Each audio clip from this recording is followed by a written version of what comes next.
Today we're going to be making a low-carb beef and cabbage casserole. It's delicious.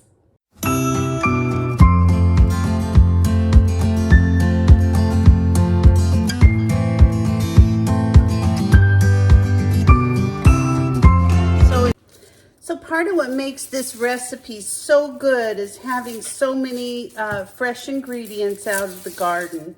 Now my garden's pretty much done, but I have some beautiful onions. Now these are kind of small. I have some larger ones that are still drying out, but they are so good and so flavorful. They have a lot of flavor. I'm actually going to use a shallot that I grew, and I'm going to use this onion. I may use a couple of these yellow ones, just like so.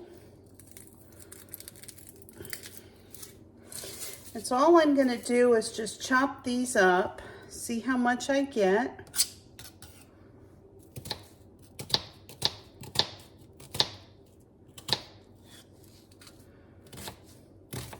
You can chop them as small or as large as you like. This is a recipe that I have been making myself for a long time, and I don't really have any real measurements.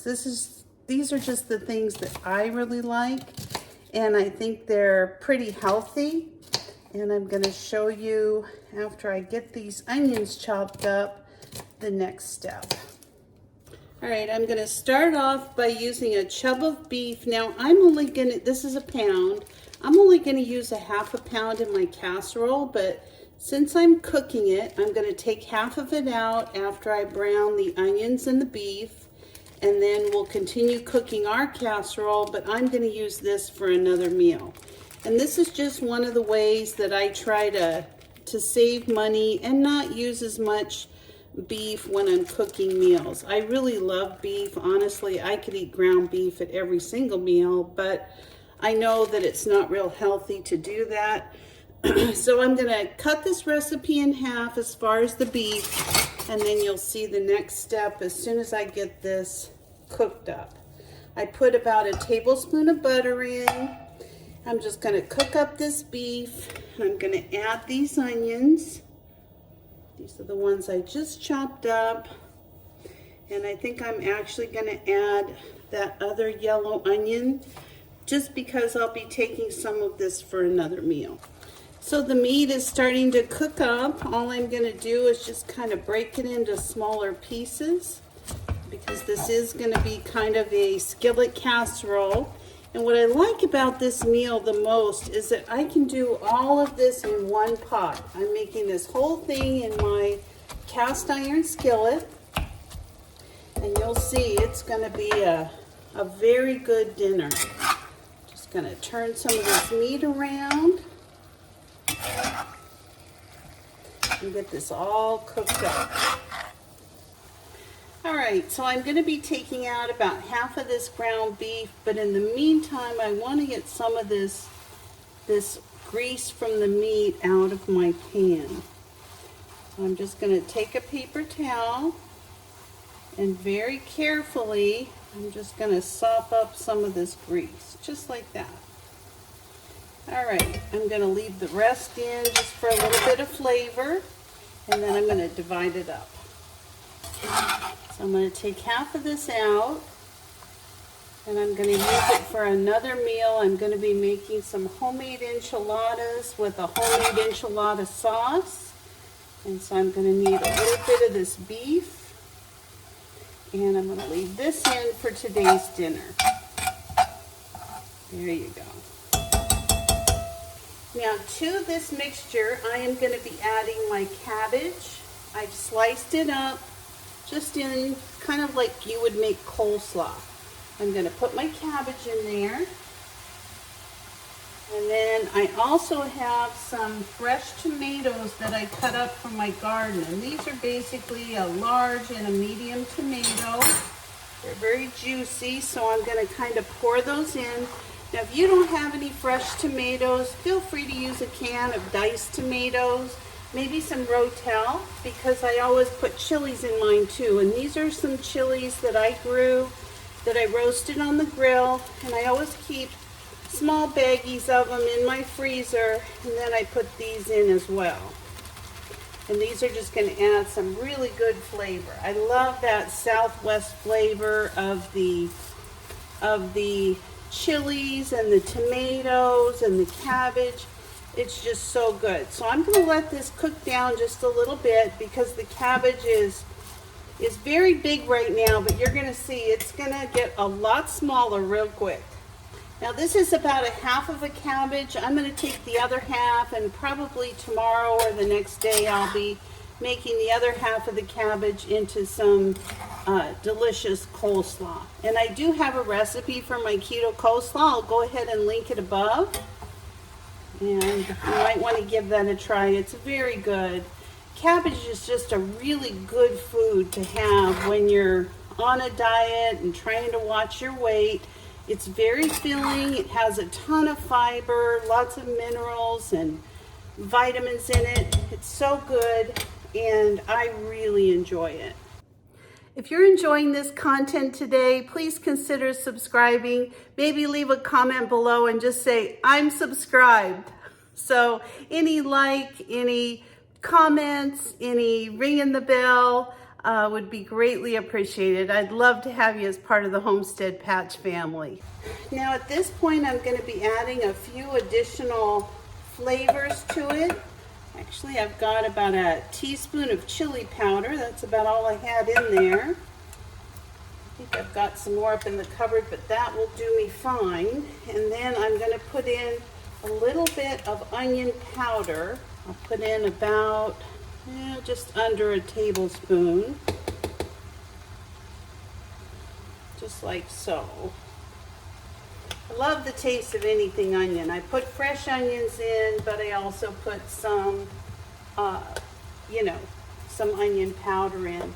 Now I'm also going to put in a little bit of my garlic powder with parsley. I really like that blend. So I'm going to put in about, maybe not that much, but just under a tablespoon. I'm going to put that in. And then these are my herbs that I grow out in my garden. These are a mix of onions and, oregano, parsley, just all kinds of good things. I'm going to put some of those in. And we'll put a little bit of Worcestershire sauce. Just a couple little smooshes of it. And of course some cracked black pepper. Put some of that in. And a little bit of salt. All right, I'm going to give this another stir. Just get all these seasonings stirred together. And you see already this cabbage is starting to cook down, and this is going to be such a delicious dinner. This is actually one of my favorites. I just love the taste of cabbage and chilies and tomatoes. It's just so good.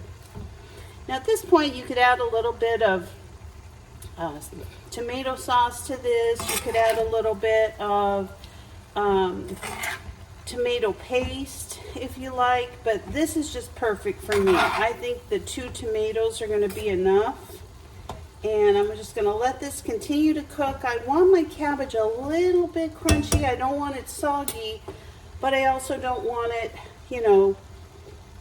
really crunchy. So we'll just let that cook. I've also got, I love to go to Miguel's Jr. It's a little Mexican food restaurant near my house, and I love their hot sauce. It's not too hot, it's just right. So I'm going to be putting a little bit of hot sauce in mine, but if you don't like things hot, don't worry about it. You don't have to put it in yours. And then I'm going to put in about 3/4 of a cup of shredded cheese. I'm just going to put that right over the top. Now, most of you who watch me know I really love sharp cheddar. So I love that cheesy, sharp flavor. So I'm just going to try to get that around my whole casserole the best I can. And I'll bring you back when it's ready to serve it. It's almost done. Okay, our delicious low-carb cabbage and ground beef casserole is completely done. So I'm gonna serve some up. That just looks so good. Wow, delicious. Now I actually want to get a little bit of that juice that's on the bottom. That's where a lot of the flavor's gonna be. And you can serve this up with a crusty piece of bread. You could serve it any way you like. It's really, really, really. Now I'm gonna be serving this tonight with a little bit of this Mexican crema. I just love it. I put it on a lot of my food. I just kind of drizzle it over the top. And there you go. Delicious low-carb cabbage and ground beef casserole.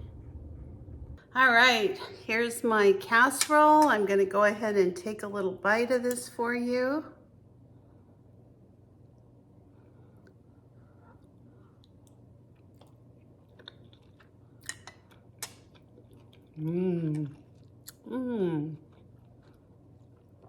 Oh, that is so good.